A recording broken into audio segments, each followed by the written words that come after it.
आज 4 মে सैटरडे 2024 शनिवार 4 মে 2024 साल। আমি এই মুহূর্তে দাঁড়িয়ে আছি মজলুমের কণ্ঠ পত্রিকার অফিসের সামনে এবং আমি এই মুহূর্তে দাঁড়িয়ে আছি ইউনিক একটি সাইনবোর্ড দেখা যাচ্ছে, সেই ইউনিকের সামনে।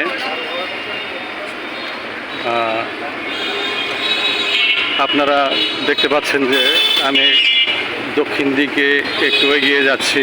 টাঙ্গাইল শহরের একটি রুট ধরে আমি দক্ষিণ দিকে এগিয়ে যাচ্ছি। এই মুহূর্তে আমি টাঙ্গাইল প্রেস ক্লাবের পূর্ব পাশে অবস্থান নিয়েছি। এখন টাঙ্গাইল শহরে সন্ধ্যা চলছে। মূলত টাঙ্গাইল শহরের আজকের এই সন্ধ্যার চিত্রটি আপনাদেরকে দেখানোর জন্যই ভিডিওটি আমি তৈরি করছি। এই ভিডিওটি দেখে আপনারা অবশ্যই বুঝতে পারছেন যে টাঙ্গাইল শহর মূলত আগের চেয়ে কতটা উন্নত হয়েছে, যোগাযোগ ব্যবস্থা কতটুকু উন্নত হয়েছে।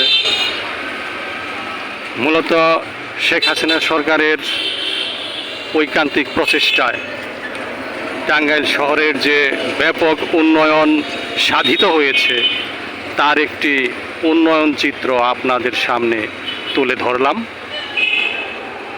শেখ হাসিনা সরকার বারবার দরকার, আমরা যে স্লোগানটি মাঝে মাঝে বিভিন্ন মিছিলে শুনতে পাই, সেই স্লোগানটি যে চিরন্তন সত্য, যথেষ্টই সত্য, তা আমরা টাঙ্গাইল শহরের এই উন্নয়ন চিত্রটি দেখেই উপলব্ধি করতে পারছি। আমি এই মুহূর্তে বলতে পারেন যে MA সাত্তার সুপার শপিং মলের সামনে বা টাঙ্গাইল প্রেস ক্লাবের সামনে দাঁড়ানো অবস্থায় আপনাদেরকে এই ভিডিওটি তৈরি করে দেখাচ্ছি। আওয়ামী লীগ সরকারের ব্যাপক প্রচেষ্টায় কিভাবে কতটুকু টাঙ্গাইল শহরের উন্নয়ন হয়েছে, মূলত সেই উন্নয়নের চিত্রটি, রাস্তাঘাটের যে ব্যাপক উন্নয়ন হয়েছে, ব্যাপকভাবে উন্নয়ন সাধিত হয়েছে, সেই চমৎকার উন্নয়নের দৃশ্যটি আমি টাঙ্গাইল শহরের সন্ধ্যার দৃশ্যটি আপনাদের সামনে তুলে ধরলাম। ধন্যবাদ সবাইকে। আসসালামু আলাইকুম।